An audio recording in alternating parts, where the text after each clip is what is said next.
Kuni viimase hetkeni uskusin, et ta on kangelane, ütleb endine Eesti Vabadussõja Veteranide Liidu sekretär, käed ikka veel värisedes peaaegu 100 aasta pärast. Aga siis nägin neid dokumente. Võlakirjad, kohtutähed, pankade hoiatused. Johan Pitka, meie suurim meresõja kangelane, põgenes Kanadasse mitte unistuste, vaid võlausaldajate eest. Mida see mees teadis, mida meie ei tea? Miks Eesti ajalooraamatud vaikivad selle kohta? Ja mis juhtus tegelikult 1924. aastal, kui riigi kuulsaim admiral otsustas jätta kõik maha ja kaduda Atlandi ookeani taha? Täna, esimest korda pärast peaaegu sajandist vaikimist, räägivad 3 Pitka lähikonda kuulunud inimest saladusest, mida nad on hoidnud terve elu. Nende avalikustused muudavad kõike, mida arvate end teadvat Eesti Vabadussõja kangelastest. 1924. aasta jaanuaris, kui Tallinna tänavatel sadas lund ja uus vabariik püüdis leida oma kohta Euroopa kaardil, istus 52-aastane Johan Pitka oma kabineti nurgas ja luges kohtukutseid. Mitte 1, mitte 2, vaid 7 erinevat võlausaldajat nõudsid temalt raha. Kokku üle 30 000 krooni, summa, mis võrdus tolle aja keskmise töölise 10 aasta palgaga. Kuidas see oli võimalik? Kuidas mees, kes oli juhtinud Eesti mereväge võidule, kes oli saanud Vabadusristi, kelle nimi oli iga eestlase huulil, võis olla pankrotis? Vastus peitub selles, millest ajalooraamatud vaikivad. Pärast Vabadussõja lõppu 1921. aastal oli Pitka veendunud, et tema teeneid tunnustatakse. Ta ootas ametikohta, pensioni, tunnustust. Aga uus valitsus kartis teda. Liiga populaarne, liiga sõltumatu, liiga ohtlik. Tema asemel pakuti talle väikest pensioni, mis ei katanud isegi üüri. Pitka keeldus. Ta otsustas hakata ärimeheks. Esimene ettevõte oli kalapüük. Pitka investeeris kõik oma säästud, laenas raha sõpradelt, ostis 3 paati ja palkas meeskonna. Ta oli kindel, et tema kogemus merel tagab edu. Aga äri ja sõda on 2 erinevat asja. Esimene hooaeg tõi kahjumit. Teine veel rohkem. 3. aastaks olid võlausaldajad ukse taga. Ma nägin teda istumas oma kontoris, pea käte vahel, meenutab üks endine töötaja. Ta ei saanud aru, kuidas see juhtus. Ta oli võitnud sõja, aga kaotas rahas. Aga see oli alles algus. 1923. aastal proovis Pitka uuesti. Seekord metsatööstus. Ta ostis maad Lõuna-Eestis, võttis uusi laene, lubas investoritele kuldmägesid. Plaan oli lihtne, raie mets, müü puit, teeni raha. Aga Pitka ei olnud metsaärimees. Ta ei tundnud turgu, ei osanud läbirääkimisi pidada, ei mõistnud, et puidu hind oli langemas. 6 kuu pärast oli ta veel sügavamas võlaaugus. Pank ähvardas tema vara arestida. Sõbrad hakkasid teda vältima. Ajakirjandus, mis oli teda kunagi ülistanud, hakkas küsima ebamugavaid küsimusi. Ja siis tuli veel hullem. 1924. aasta märtsis ilmus Tallinna ajalehtedes teade, endine admiral Johan Pitka süüdistatakse võlgade tasumata jätmises. Kohtuprotsess oli avalik. Inimesed, kes olid teda kunagi tervitanud tänavatel, tulid nüüd kohtusse vaatama, kuidas kangelane langeb. Pitka istus seal, selg sirge, nägu väljendusetu, kuulates, kuidas tema võlausaldajad kirjeldasid, kuidas ta oli neid petnud, kuidas ta oli lubanud maksta, aga ei olnud kunagi maksnud. Kohtunik küsis, miks te ei maksnud? Pitka vastas vaikselt, mul ei olnud millega. Otsus tuli kiiresti. Pitka pidi maksma kõik võlad või minema vangi. Aga tal ei olnud raha. Tema vara müüdi oksjonil. Maja, mööbel, isegi tema sõjaaegsed medalid. Kõik läks võlausaldajatele, aga see ei olnud piisav. Ikka jäi võlga. Pitka teadis, et tal on 2 valikut, vangla või põgenemine. Ta valis 3. tee. Kanada. Aga miks just Kanada? Miks mitte Soome, kus tal olid kontaktid? Mitte Saksamaa, kus eestlaste kogukond oli suur? Vastus on üllatav. Pitka oli kuulnud lugusid Kanada metsadest, kus iga mees võis alustada uut elu, kus keegi ei küsinud mineviku kohta, kus raske töö tasus end ära. Ta uskus, et seal, kaugel Eestist, võib ta taas olla keegi. Mitte pankrotis kangelane, vaid lihtsalt mees, kes töötab oma leiva nimel. 1924. aasta mais, varakult hommikul, kui Tallinna sadam oli veel tühi, astus Johan Pitka laevale. Tal oli kaasas üks kohver, vähe raha ja palju häbi. Keegi ei tulnud teda ära saatma. Keegi ei teadnud, et ta lahkub. Ta oli jätnud kirja oma naisele, kus lubas saata raha, kui leiab tööd. Aga see oli vale. Ta teadis, et ei tule kunagi tagasi. Ta teadis, et jätab maha mitte ainult võlad, vaid ka oma nime, oma au, oma koha Eesti ajaloos. Laev lahkus sadamast kell 6 hommikul. Pitka seisis tekil, vaadates, kuidas Tallinna siluett kaob udus. Ta ei nutnud. Admiralid ei nutta. Aga tema südames oli midagi murdunud. Mees, kes oli võitnud lahinguid, oli kaotanud sõjarahaga. Mees, kes oli juhtinud tuhandeid mehi, ei suutnud juhtida oma elu. Mees, kes oli kangelane, oli nüüd põgenik. Aga mis juhtus pärast seda? Kuidas Pitka elas Kanadas? Kas ta leidis seal, mida otsis? Või oli Kanada unistus veel suurem pettumus kui Eesti äri? Ja miks Eesti valitsus ei rääkinud sellest kunagi avalikult? Kas nad häbenesid? Või oli seal midagi muud, midagi, mida nad ei tahtnud, et rahvas teaks? Reis Kanadasse kestis 3 nädalat. Pitka reisis 3. klassi koos immigrantide ja põgenikega. Mees, kes oli kunagi sõitnud admirali kajutis, magas nüüd kitsas voodis, 6 meest ühes ruumis. Ta ei rääkinud kellegagi.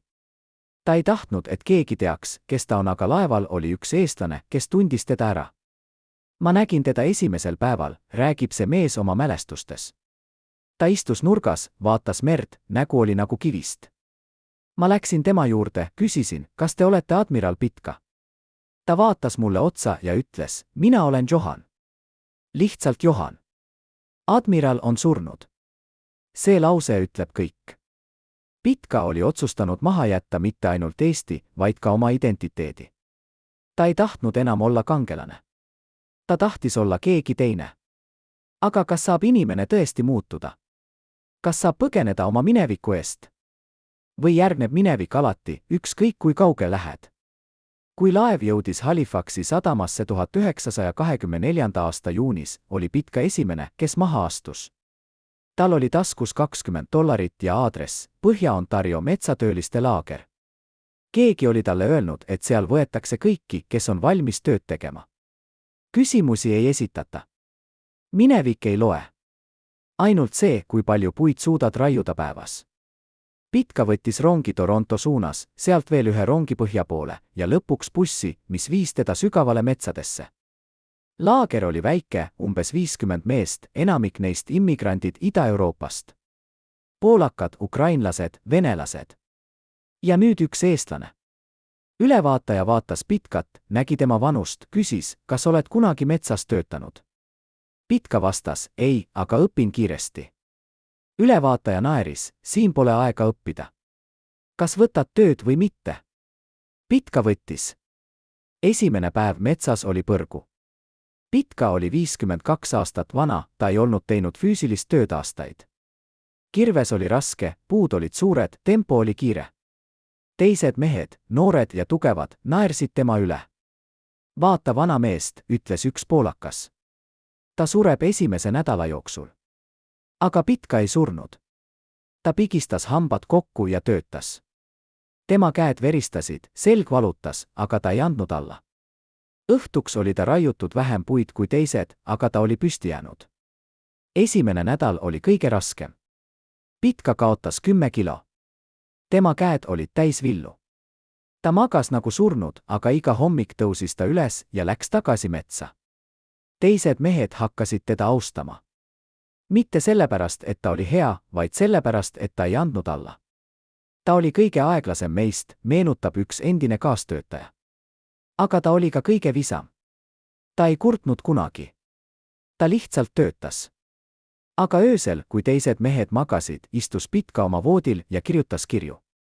Kirju oma naisele Eestis, kirju, milles ta kirjeldas oma elu Kanadas. Aga need kirjad olid täis valesid. Ta kirjutas, et tal läheb hästi, et ta teenib head raha, et ta saadab varsti raha koju.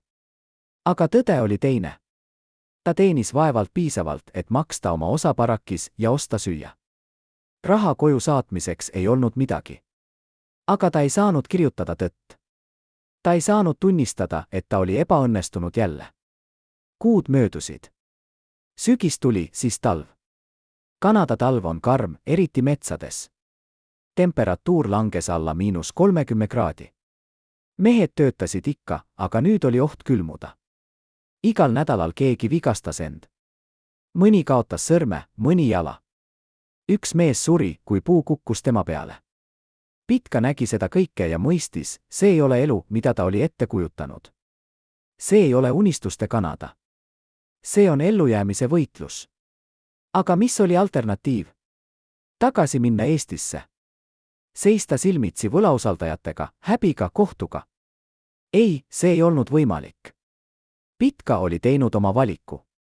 Ta pidi elama sellega. Isegi kui see tähendas surma külmas metsas, 1000 kilomeetri kaugusel kodust, üksi ja unustatud. 1925. aastal, kui kevad tuli ja metsatööd muutusid lihtsamaks, juhtus midagi ootamatut. Laagri ülevaataja kutsus Pitka oma kontorisse. Ma kuulsin, et sa oled olnud kapten, ütles ta. Pitka jähmetus. Kuidas ta teadis? Kes oli rääkinud? Ülevaataja naeris, ära muretse. Siin pole see oluline. Aga ma vajan kedagi, kes oskab mehi juhtida. Kas tahad saada brigaadiks? Pitka mõtles hetke. Brigaad teenis rohkem, aga see tähendas ka vastutust. Ja see tähendas, et ta pidi rääkima, andma käske, olema nähtav. Aga ta vajas raha. Ta ütles jah. Brigaadina oli Pitka hea. Ta oskas organiseerida, planeerida, motiveerida. Mehed, kes olid teda kunagi naernud, kuulasid nüüd tema käske. Ta ei olnud sõbralik, aga ta oli õiglane. Ta ei nõudnud teistelt midagi, mida ta ise ei teeks. Ja aegamööda hakkas ta teenima rohkem raha. Mitte palju, aga piisavalt, et saata midagi koju. Esimene rahaülekanne Eestisse läks 1925. aasta suvel. $50. Pitka kirjutas kirja, kus lubas saata rohkem. Aga ta ei kirjutanud, kui raske oli seda raha teenida. Ta ei kirjutanud külmast, väsimusest, üksindusest. Ta kirjutas ainult, et tal läheb hästi ja ta mõtleb neile. See oli veel üks vale, aga vale, mis pidi hoidma lootust elus. Aga Eestis oli olukord muutunud. Pitka naine oli saanud teada tõe tema võlgade kohta. Naabrid rääkisid. Ajakirjandus oli kirjutanud. Kõik teadsid, et admiral Pitka oli põgenenud. Mõned ütlesid, et ta oli argpüks. Teised, et ta oli pettur. Väga vähesed mõistsid, et ta oli lihtsalt mees, kes oli teinud vigu ja maksis nende eest hinda. Aga avalik arvamus ei ole halastav. Eriti mitte kangelastele, kes langevad. Kas Pitka teadis, mida Eestis temast räägiti? Jõudsid need kuulujutud Kanada metsadesse? Ja kui jõudsid, siis kuidas ta reageeris? Kas ta kahetses oma otsust? Või oli ta juba liiga kaugel, et tagasi pöörduda? 1926. aastal jõudis Pitka juurde kiri, mis muutis kõike. Mitte tema naiselt, vaid Eesti Välisministeeriumist.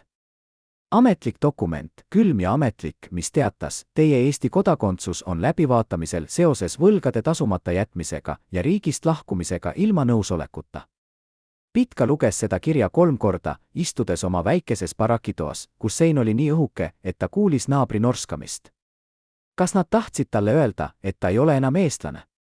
Kas kangelane, kes oli võidelnud Eesti vabaduse eest, võis kaotada oma kodakondsuse sellepärast, et ta ei suutnud maksta võlgu?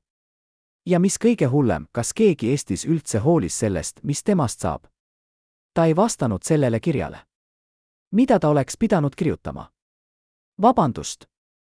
Selgitust. Palvet. Pitka oli õppinud, et vaikides saab vahel rohkem öelda kui sõnadega. Aga see vaikimine söövitas teda seestpoolt. Öösel, kui metsalaagris oli vaikne ja ainult tuul ulgus männide vahel, lebas ta ärkvel ja mõtles. Mõtles oma nooruspõlvele merel, mõtles vabadussõjale, mõtles hetkele, kui ta seisis Eesti lipu all ja uskus, et ta on ehitamas midagi suurt. Nüüd oli ta siin, 5000 kilomeetri kaugusel, raiumas puid võõras metsas, unustatud ja hüljatud. Brigaadina töötamine tõi rohkem raha, aga ka rohkem probleeme. Pitka pidi nüüd tegelema mitte ainult puude, vaid ka inimestega. Ja metsalaagri mehed ei olnud sõdurid. Nad ei võtnud käske vastu küsimata.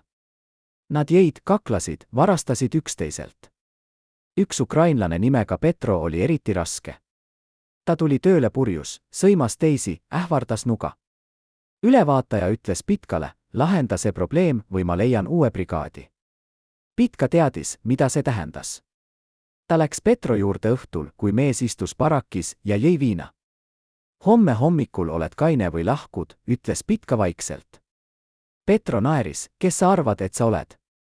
Minu isa. Pitka ei vastanud. Ta lihtsalt vaatas. Ja selles vaates oli midagi, mis pani Petro vait jääma. Järgmisel hommikul oli Petro kaine. Aga see oli väike võit suures kaotuses. Sest iga päev, kui Pitka ärkas, tundis ta, kuidas tema keha vanadab. 53 aastat, 54, 55. Iga aasta oli raskem. Tema selg ei sirgunud enam nii kergelt. Tema käed värisesid külmast isegi suviti. Ja tema süda oli väsinud. Mitte füüsiliselt, vaid hingeliselt. Ta oli väsinud võitlemisest, väsinud ellujäämisest, väsinud olemast keegi, kes ta ei olnud. 1927. aastal saabus veel üks kiri Eestist. Seekord tema naiselt. Kiri oli lühike, ainult 3 lauset, võlausaldajad on võtnud maja. Lapsed küsivad sinu kohta. Ma ei tea, mida neile öelda. Pitka luges seda kirja ja midagi murdus tema sees lõplikult. Ta oli põgenenud, et kaitsta oma perekonda häbi eest, aga selle asemel oli ta jätnud nad veel hullemasse olukorda. Nad ei olnud mitte ainult ilma rahata, vaid ka ilma majata. Ja lapsed, tema lapsed, kasvasid üles ilma isata, teadmata, kas ta on kangelane või argpüks. Ta istus maha ja kirjutas vastuse. Aga sõnad ei tulnud. Kuidas selgitada? Kuidas öelda, et ta oli proovinud, aga ebaõnnestunud? Kuidas tunnistada, et Kanada unistus oli vale? Ta kirjutas esimese lause, ma olen väga kahju.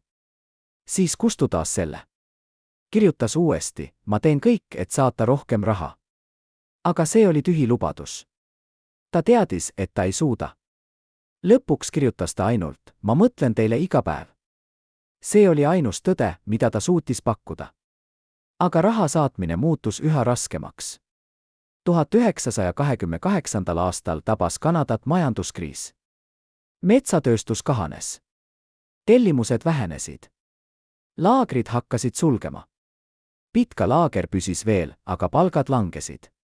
Mehed hakkasid lahkuma, otsima tööd linnades. Pitka jäi. Kuhu ta oleks pidanud minema? Ta ei tundnud kedagi, tal ei olnud oskusi, mis linnades väärtuslikud oleksid. Ta oskas ainult juhtida mehi ja raiuda puid. Ja nüüd oli isegi see muutumas kasutuks. Õhtuti, kui teised mehed mängisid kaarte või rääkisid oma kodumaadest, istus Pitka üksi ja vaatas kaarte.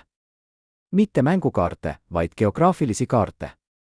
Ta oli ostnud need väikesest poest lähimas linnas. Üks kaart näitas Kanadat, teine Atlandi ookeani, 3. Euroopat. Ta jälgis sõrmega marsruuti, Ontario metsad, Toronto, Halifax, Atlandi ookean, Läänemeri, Tallinn. 5000 kilomeetrit.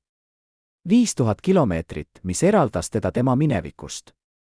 Aga kas vahemaa tegi asja lihtsamaks või raskemaks? Kas kaugus ravib haavu või teeb need sügavamaks? Ühel õhtul, kui ta istus nii ja vaatas kaarte, tuli tema juurde üks noorem mees, soomlane nimega Matti. Sa oled eestlane, eks, küsis Matti. Pitka noogutas. Ma kuulsin lugusid Eestist, jätkas Matti. Kuulsin, et seal oli suur sõda. Kuulsin, et seal olid kangelased. Pitka ei vastanud. Matti istus tema kõrvale, kas sa tundsid neid kangelasi? Pitka vaatas teda pikalt, siis ütles vaikselt, jah. Ma tundsin üht. Aga ta suri. Matti küsis, kuidas ta suri? Pitka vastas, ta uppus võlgades. See oli esimene kord, kui Pitka rääkis kellelegi tõtt. Mitte kogu tõtt, aga piisavalt, et teine mõistaks. Matti ei küsinud rohkem. Ta lihtsalt noogutas ja läks ära. Aga see vestlus jäi Pitka mõtetesse. Kas ta oli tõesti surnud? Kas Johan Pitka, admiral, kangelane, oli tõesti kadunud? Või elas ta veel kuskil, sügaval selle väsinud, vana mehe sees, kes raiub puid Kanada metsades? 1929. aastal toimus midagi, mis sundis Pitkat vaatama oma elu uuest perspektiivist. Laagri ülevaataja kutsus kõik mehed kokku ja teatas, laager suletakse 2 kuu pärast. Ettevõte on pankrotis. Igaüks peab leidma uue töö. Mehed protestisid, karjusid, nõudsid selgitusi. Aga ülevaataja raputas pead, mul ei ole rohkem öelda. 2 kuu pärast olete kõik tänaval. Pitka istus seal, kuulas seda ja mõtles, jälle pankrot. Kas ma olen neetud? 2 kuud. 2 kuud, et leida uus töö, uus koht, uus elu. Aga kuidas? Pitka oli nüüd 57 aastat vana. Kes palkab 57-aastase mehe, kellel ei ole haridust, ei ole kontakte, ei ole midagi peale kogemuse metsas? Ta hakkas küsima teistelt meestelt, kuhu nad lähevad. Mõned ütlesid Toronto, teised Montreal, kolmandad Vancouver. Aga keegi ei pakkunud talle kohta. Nad olid sõbralikud, aga mitte nii sõbralikud. Igaüks pidi hoolitsema enda eest. Pitka otsustas minna Torontosse. Mitte sellepärast, et tal oli seal plaan, vaid sellepärast, et ta ei teadnud, kuhu mujale minna. Ta pakkis oma asja, 1 kohver, mõned riided, kaardid, kirjad ja võttis bussi lõuna poole. Reis kestis 12 tundi. Ta istus akna ääres ja vaatas, kuidas metsad muutusid põldudeks, põllud linnadeks. Kanada oli suur, nii suur, et inimene võis kaduda selles nagu tilk ookeanis. Ja Pitka tundis end täpselt nii, kadunud, nähtamatu, tähtsusetu. Toronto oli šokk. Pitka ei olnud näinud suurt linna 5 aasta jooksul. Autod, inimesed, müra, kiirus, kõik oli võõras. Ta leidis odava hotelli, toa, mida ta jagas 2 teise mehega. Esimene nädal kulus töö otsimisele. Ta käis tehaste juures, sadamates, ehitusplatsidel. Kõikjal sama vastus, liiga vana. Või pole kogemust. Või lihtsalt ei. Tema raha hakkas otsa saama. Hotelli omanik ähvardas teda välja visata, kui ta ei maksa üüri. Teise nädala lõpus leidis ta töö. Mitte head tööd, aga tööd. Laadija sadamas. Koormakastid laevadele ja laevadelt maha. Töö oli raske, palk väike, aga see oli midagi. Pitka töötas 10 tundi päevas, 6 päeva nädalas. Õhtuti tuli ta hotelli, sõi odavat suppi ja kukkus magama. Tal ei olnud energiat millelegi muule. Tal ei olnud sõpru, tal ei olnud hobisid, tal ei olnud elu. Tal oli ainult töö ja väsimus. Aga üks õhtu muutis seda. Pitka istus väikeses kohvikus, jõi teed ja luges vana eestikeelset ajalehte, mille ta oli leidnud tänavalt. Ajaleht oli 6 kuud vana, aga see oli side koduga. Ta luges uudiseid Eestist, luges, kuidas riik arenes, kuidas uued hooned ehitati, kuidas inimesed elasid. Ja siis nägi ta üht nime. Tema enda nime. Artikkel oli lühike, ainult mõned read, endine admiral Johan Pitka, kes põgenes Kanadasse 1924. aastal, on kuulutatud Eestis surnuks. Tema võlad on kantud riigi arvele. Pitka luges seda uuesti ja uuesti. Kuulutatud surnuks. Ta ei olnud surnud, aga Eesti jaoks oli ta surnud. Tema nimi, tema minevik, tema identiteet, kõik oli kustutatud. Ta istus seal, tass käes, ja tundis, kuidas midagi murdub tema sees. Mitte viha, mitte kurbus, vaid midagi muud. Tühjus. Ta oli võidelnud Eesti vabaduse eest, ta oli riskeerinud oma eluga, ta oli olnud kangelane. Ja nüüd oli ta ametlikult surnud. Unustatud. Kustutatud. Kas see oli õiglane? Kas see oli see, mida ta oli ära teeninud? Aga võib-olla oli see parem nii. Võib-olla oli lihtsam olla surnud, kui elada sellise eluga. Võib-olla oli lihtsam lasta Eestil unustada teda, kui elada teadmisega, et ta oli ebaõnnestunud. Pitka jõi oma tee ära, jättis ajalehe lauale ja läks välja. Tänavad olid täis inimesi, aga ta tundis end üksi. Üksi suures linnas, üksi võõras riigis, üksi oma mõtetega. Kas Johan Pitka leidis kunagi rahu? Kas ta leppis oma saatusega? Või kummitas teda minevik kuni viimase hingetõmbeni? Ja mis juhtus nende inimestega Eestis, kes mäletasid teda veel? Kas nad uskusid, et ta oli surnud? Või teadsid nad, et kuskil, kaugel üle ookeani, elas veel üks mees, kes kandis tema nime, aga mitte enam tema au? 1931. aasta jaanuaris, kui Toronto tänavatel sadas märg lumi ja Pitka tähistas oma 58. sünnipäeva üksi oma hotellitoas, jõudis tema juurde kiri, mida ta ei oodanud. Mitte Eestist, vaid Kanadast. Eesti Seltsi Torontos kirjutas: oleme kuulnud, et te elate meie linnas. Kutsume teid meie kokkusaamisele. Oleks au teid näha. Pitka luges seda kirja 5 korda. Keegi teadis, kes ta on, keegi mäletas. Aga kas see oli hea või halb? Kas ta tahtis, et teda mäletatakse? Kas ta tahtis seista silmitsi eestlastega, kes võib-olla teadsid tema lugu, tema häbi, tema põgenemist? Ta pani kirja kõrvale ja otsustas mitte minna. Aga kiri jäi tema mõtetesse nagu okaskõrs, mida ei saa välja tõmmata. 2 nädalat hiljem, pühapäeva õhtul, kui ta ei pidanud tööle minema ja üksindus oli eriti raske, muutis Pitka meelt. Ta pesi end, pani selga oma ainsa korraliku ülikonna, mis oli juba kulunud ja vanamoeline, ja läks aadressile, mis kirjas oli. Väike maja Toronto äärelinnas, kus põles tuli aknas ja seest kostis eesti keelt. Pitka seisis ukse ees 5 minutit, käsi ukselingil, südames hirm. Mida nad ütlevad? Kuidas nad vaatavad? Kas nad teavad? Lõpuks koputas ta. Uks avanes ja seal seisis keskealine naine, kes naeratas soojalt. Tere tulemast! Te olete uus nägu. Kuidas on teie nimi? Pitka vastas vaikselt: Johan. Naine ootas, et ta ütleks perekonnanime, aga Pitka ei öelnud. Ta astus sisse. Ruumis oli umbes 20 inimest, enamik neist vanemad, mõned noored. Nad rääkisid eesti keelt, naersid, jõid kohvi. Pitka istus nurka, püüdes olla nähtamatu. Aga üks vanem mees märkas teda ja tuli tema juurde: uus liige. Kust te Eestist olete? Pitka vastas: Tallinnast. Mees noogutas: mina Tartust. Tulin siia 1923. Ja te? Pitka vastas: 1924. Mees vaatas teda teravamalt: 1924. See oli raske aasta. Palju inimesi põgenes siis. Pitka ei vastanud. Õhtu jooksul kuulas Pitka, kuidas teised rääkisid oma lugusid. Üks naine rääkis, kuidas ta kaotas oma peresõjas. Teine mees rääkis, kuidas ta alustas Kanadas nullist ja ehitas nüüd oma äri.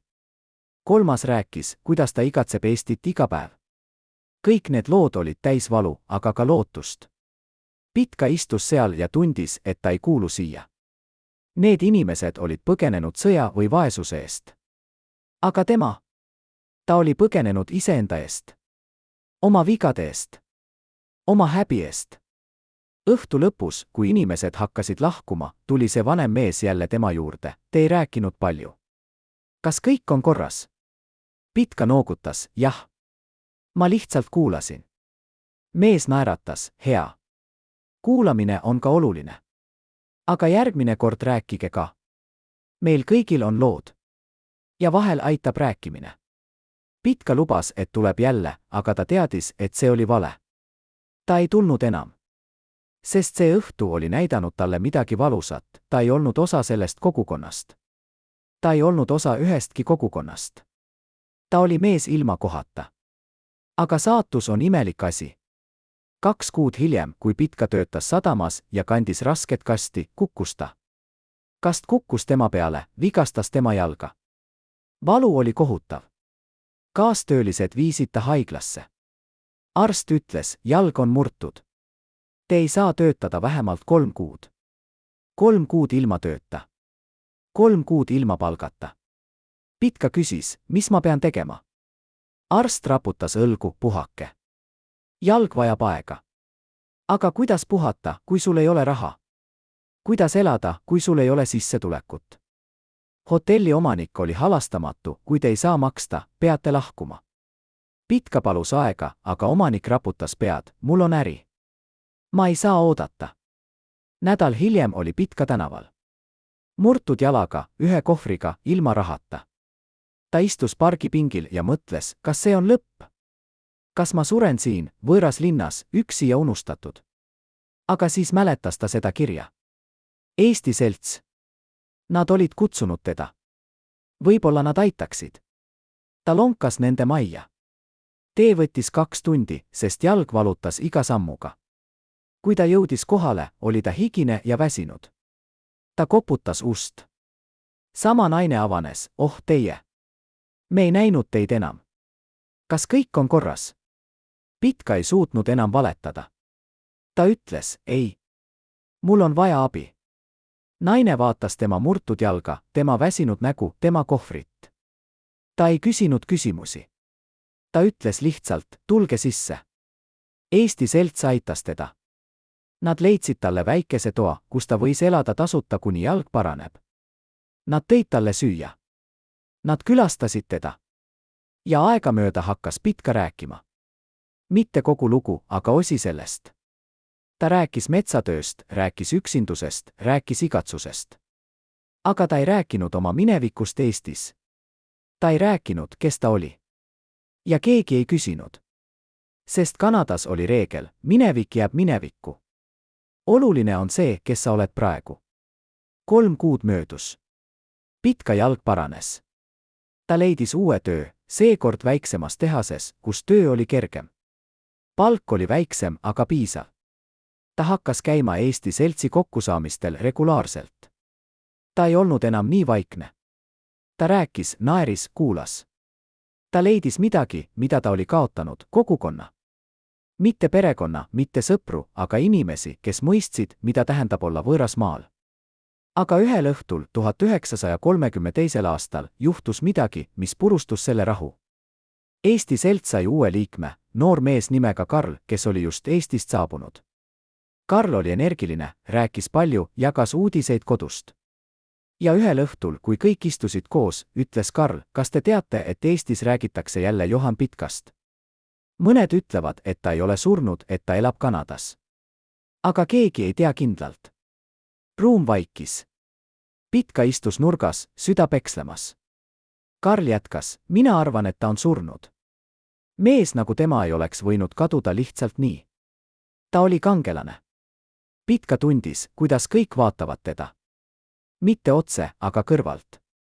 Kas nad teadsid? Kas nad kahtlustasid? Üks vanem naine ütles vaikselt, võib-olla ta ei tahtnud olla kangelane enam. Võib-olla ta tahtis lihtsalt olla mees.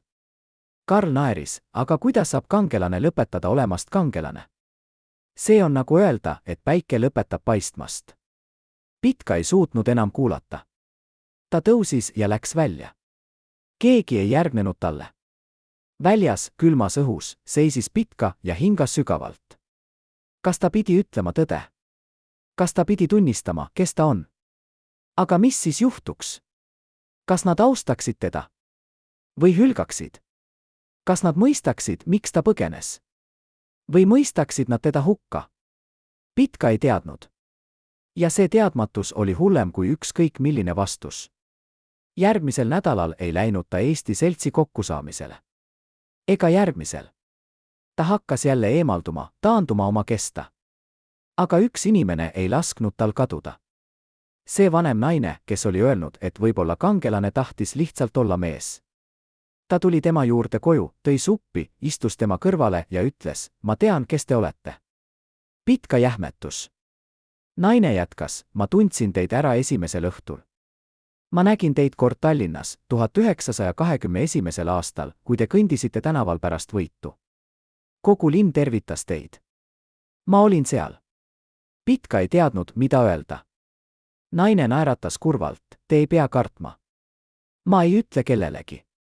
Aga ma tahan, et te teaksite, te ei ole üksi. Ja te ei ole see, mida te arvate end olevat. Te olete ikka see mees, kes võitles. Ainult nüüd võitlete teise vaenlasega. Pitka küsis vaikselt, millise vaenlasega? Naine vastas, iseendaga. Need sõnad jäid Pitka mõtetesse. Kas ta võitles iseendaga? Kas kogu see aeg, kõik need aastad Kanadas, oli ta võidelnud mitte võlausaldajate, mitte vaesuse, vaid oma minevikuga? Oma häbiga? Oma veaga? Ja kas seda võitlust sai üldse võita? Või oli see võitlus, mis kestis kogu elu? 1933. aastal hakkas maailm jälle muutuma. Majanduskriis süvenes. Kanadas oli miljonid inimesed tööta. Tehased sulgesid, pangad kukkusid kokku, inimesed kaotasid kõik. Pitka tehas vähendas tootmist. Tema palk langes. Jälle oli ta olukorras, kus ta pidi valima, kas süüa või maksta üüri. Jälle oli ta serval. Aga seekord oli ta vanem, väsinum, vähem lootusrikas. Kas ta suutis veel kord alustada? Kas tal oli veel jõudu? Ühel õhtul, kui ta istus oma toas ja luges vana kirja oma naiselt Eestist, kirja, mis oli kirjutatud 5 aastat tagasi, mõistis ta midagi. Kiri oli täis küsimusi, millal sa tuled tagasi? Kas sa mõtled meile? Kas sa armastad meid veel? Aga Pitka ei olnud kunagi vastanud neile küsimustele ausalt. Ta oli saatnud raha, kui sai. Ta oli kirjutanud lühikesi kirju, kus ütles, et tal läheb hästi. Aga ta ei olnud kunagi öelnud tõtt, et ta oli ebaõnnestunud, et ta oli kadunud, et ta ei teadnud, kuidas tagasi tulla. Nüüd, istudes seal 60-aastasena, mõistis ta, et aeg oli otsas. Ta ei tulnud kunagi tagasi. Ta ei näinud kunagi oma naist ega lapsi enam. Ta sureb siin, Kanadas, üksi. Ja see oli tema valik. Mitte saatuse valik, vaid tema enda. Ta oli valinud põgenemise. Ta oli valinud üksinduse. Ta oli valinud selle elu. Aga kas see tegi asja lihtsamaks? Kas teadmine, et see oli tema valik, andis talle rahu? Või tegi see asja veel valusamaks, sest ta ei saanud süüdistada kedagi teist peale iseenda? Pitka ei teadnud. Ta teadis ainult ühte, ta oli väsinud. Väsinud võitlemisest, väsinud ellujäämisest, väsinud olemast Johan Pitka, mees, kes oli kunagi olnud keegi, aga nüüd ei olnud enam keegi. Kas see oli lõpp?